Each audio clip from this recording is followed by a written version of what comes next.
Ahoj, ja som Katka. Dneska sme boli po dlhom čase konečne v meste. Boli sme kúpiť niečo pre Ľudsku. Kúpili sme tieto potasky. Pozerala som niečo, aby bolo nepremokavé. Aj svietia. Sú to 23, stáli nejakých 12 eur. Si myslím, že to je taká priateľná cena. Zohnali sme gumáky. Boli aj vyššie, ale tu boli užšie a päta nešla dnuka. Tieto sú širšie, päta pekne sklzne, veľmi dobre sa obúvajú, nechodí petička hore a dobre sa nosia a sú ľahúčké. Vnútro sa dá vybrať, tým pádom vyprať. Je to také praktické, veľmi dobré a cena len 10 eur. Takže som veľmi spokojná, je to taká fajná cena.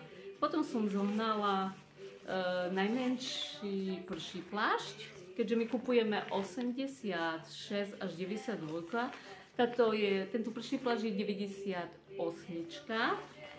ale že nevadí. Rukávy sa zohnú, také niečo, trošku ešte ho cítiť. Ale však vyvetrá sa, takže máme už aj prší plášť, my sme pripravení na jeseň.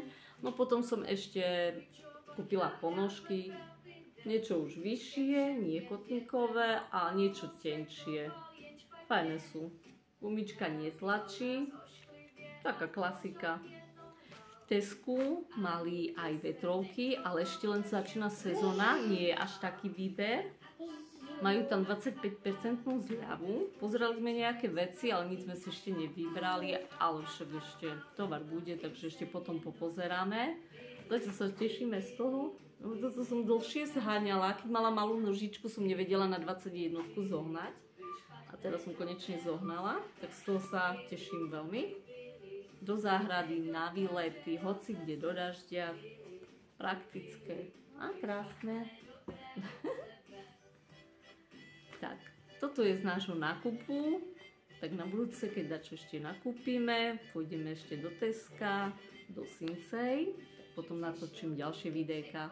Zatiaľ sa majte, pekný deň, ahoj!